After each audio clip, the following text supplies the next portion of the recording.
Today we will, after have talking about the sources of the magnetic field, that's how we generate a magnetic field, we will move to consider charges that are in a magnetic field generated somehow. We don't care now about how that magnetic field generated. We have assume that we have a magnetic field, and we will see what happens to charged objects as they move in this magnetic field.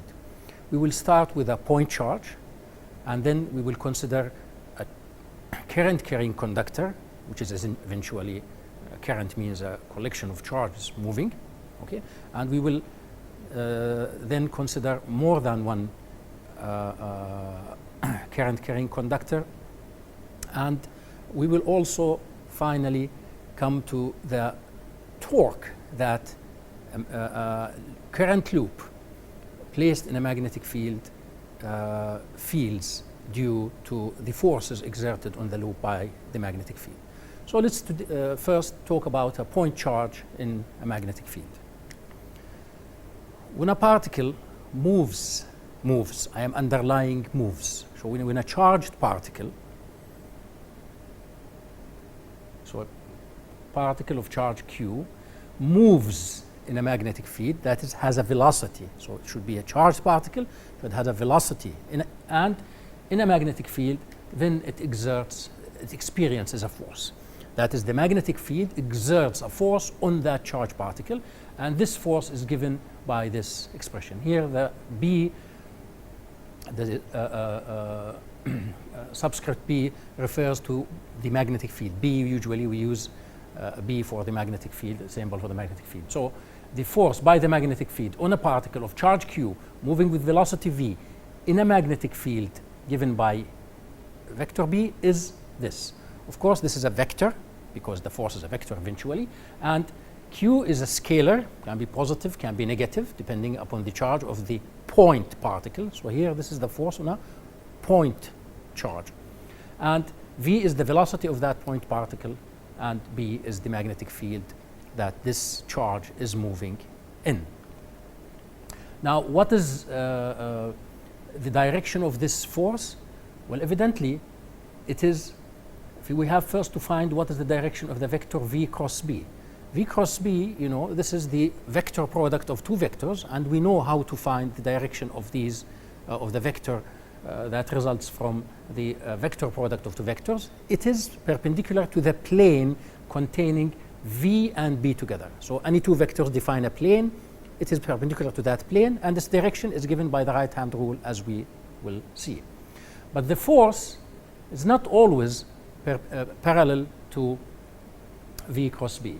So let's consider, for example, here, if we have a positive charge, then this is V, this is B, then V cross B is this vector, is vector in this direction, is upwards, it's perpendicular to the plane containing V and B, okay? So it is upwards. Now, if Q is positive, then positive multiplying by this vector will not change the direction of that vector, so FB will be in the same direction as the V cross B vectors. But if you look here, for example, here we have two charges. They have the same magnitude of the charge. They are moving with the same velocity, but one of them is positive, the other is negative, and they enter the same magnetic field. So if you look at this, for example, here, the force V cross B, the V cross B vector is in this direction, and the force is in this direction. But here, the V cross B vector, V is the same, B is the same. The V cross vector is in this direction, but the force in the opposite direction. Why? Because the force is negative, and so when you substitute in this expression, you have to put here a negative sign, and so the force here will be opposite to the V cross B vectors. Okay? So the force, magnetic force, is in the same direction as the V cross B vector for positive charge, and it is opposite for negative charge. Okay? So how to find the V cross B vector? Well, this is just the right-hand rule. I'm reminding you of this right-hand rule. If you let your right-hand fingers point in the direction, because it's V cross B, the direction of V, okay, and then close into the direction of, towards the direction of B, then your thumb will give you the direction of F, that's of V cross B, sorry, V cross B. And this V cross B will be the same direction as F if Q we're positive, and it will be opposite to that direction if Q is negative charge.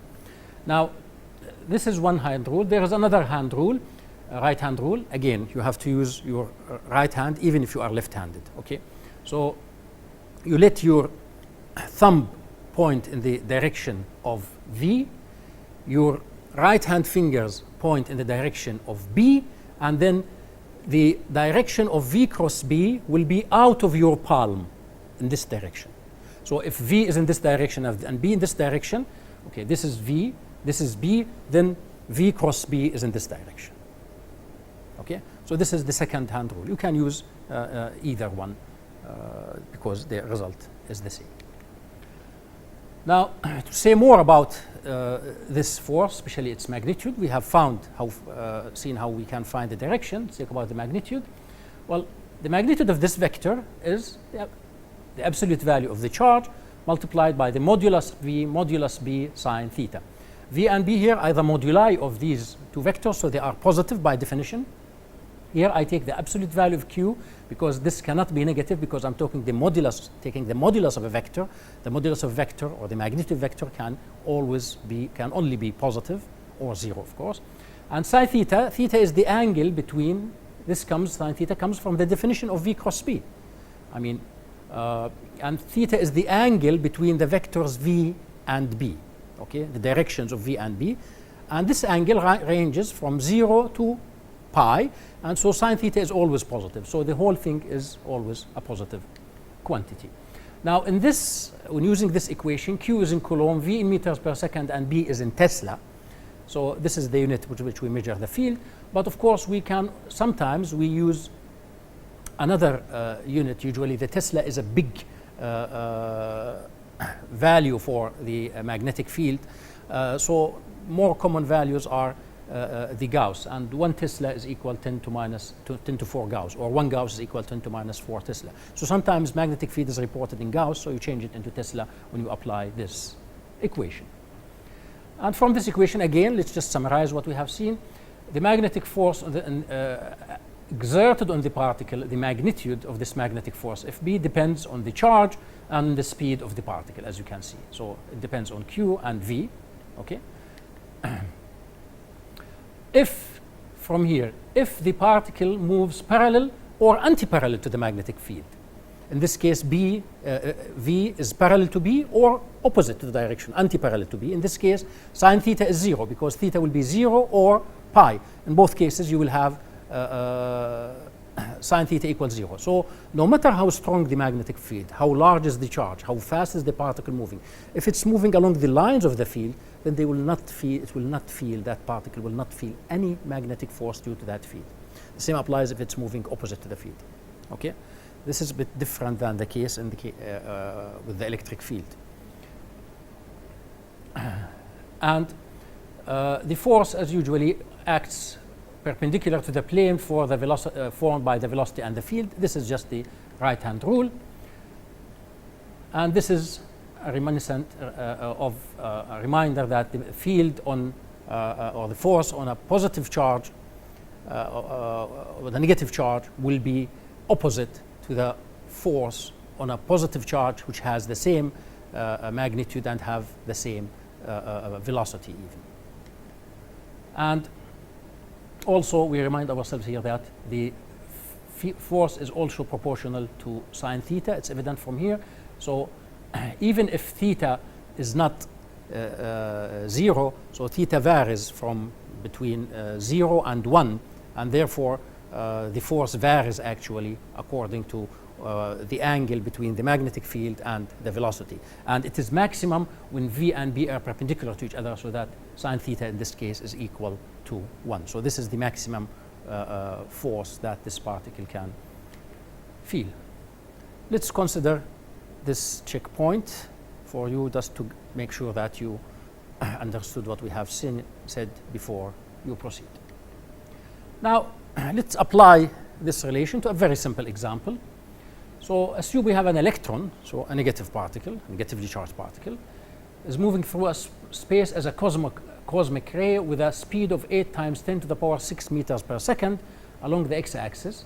At its location, the magnetic field of the Earth has a magnitude of 0.05 millitesla. So as you can see, it's very small. Okay, so millitesla 10 to minus 3, and here it's 0.05. So it's 10 to minus 5 Tesla. This is the magnitude of the magnetic field of the Earth. And it's directed at an angle of 60 degrees to the x-axis. Okay, so the electron is moving along the x-axis, and the magnetic field is directed at 60 degrees to the x-axis. Calculate the magnetic force on the electron. What's the magnetic force on the electron? We first find what is the direction of the force, and then we calculate its magnitude. How do you find the direction? Using the right-hand rule. Okay, so in this case, this is the direction of the velocity, and the magnetic field is here. So my right-hand fingers are towards the direction of the velocity, close towards the direction of the field. My thumb is up. This is V cross B. But the charge is negative, so the force is opposite to V cross B. It is down. Okay, so as you can see here, the force is down. So it is perpendicular to the xy plane, as it should be, because V cross B is always perpendicular to the plane defined by these two vectors, but it is downwards because of the negative charge. What is the magnitude? You just apply this relation, and remember always to substitute for Q as a positive, because you are finding a magnitude of a force in this case. And if you do this, then this is the magnitude of that force. So it's 5 to pi to 5 times 10 to the power minus 17 Newton. Now, by the way, the Earth has this magnetic field, roughly speaking, surrounding the globe, and this magnetic field of the Earth is actually our shield that protects us from the highly energetic charged particles that come from the cosmic ray. They are deflected from the Earth, and they are scattered into space. They are not allowed to reach us actually because of the magnetic field of the Earth. So the magnetic field of the Earth is a serious shield, natural shield for us, without which probably life would have not been possible on this planet. What is the source of the magnetic field of the Earth?